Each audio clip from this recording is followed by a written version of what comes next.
ఆంధ్రప్రదేశ్లో విద్యా ప్రమాణాలను అత్యున్నత స్థాయికి తీసుకెళ్లడానికి ఐటీ విద్యాశాఖ మంత్రి నారా లోకేష్ చేస్తున్న ప్రయత్నంలో మరో ముందడుగు పడింది.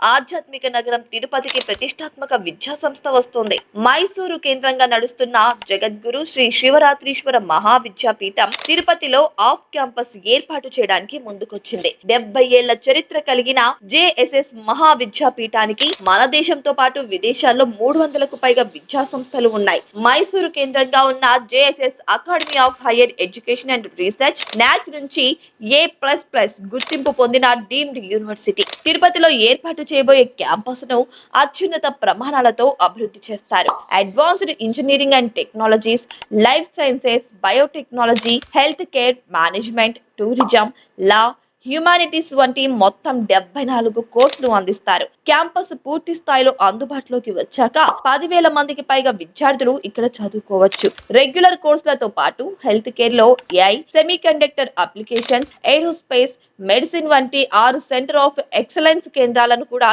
ఏర్పాటు చేస్తారు. వీటి ద్వారా కొత్త టెక్నాలజీలు ఆవిష్కరించే ప్రయత్నాలు జరుగుతాయి. ఈ ప్రాజెక్టు ద్వారా ప్రత్యక్షంగా పరోక్షంగా 20,000కు పైగా ఉద్యోగ ఉపాధి అవకాశాలు లభిస్తాయని అంచనా. మంత్రి లోకేష్ సమక్షంలో జేఎస్ఎస్ ప్రతినిధులు, రాష్ట్ర ప్రభుత్వ అధికారులు ఒప్పందంపై సంతకాలు చేశారు. సింగిల్ విండో విధానం ద్వారా భూ కేటాయింపులు, అనుమతులు మంజూరు చేస్తారు. పారిశ్రామిక అభివృద్ధికి నైపుణ్యం కలిగిన మానవ వనరులను సిద్ధం చేయడానికి, స్థానిక యువత మంచి ఉద్యోగాలు పొందడానికి జేఎస్ఎస్ వంటి ఉన్నత విద్యా సంస్థలు ఉపయోగపడతాయి. అందుకే లక్షల కోట్ల పెట్టుబడులు తెచ్చేందుకు సీఎం చంద్రబాబు కృషి చేస్తుంటే, రాష్ట్రంలోని యువత మంచి స్కిల్స్ సాధించడానికి మంత్రి నారా లోకేష్ ప్రతిష్టాత్మక విద్యా సంస్థలను తీసుకొస్తున్నారు.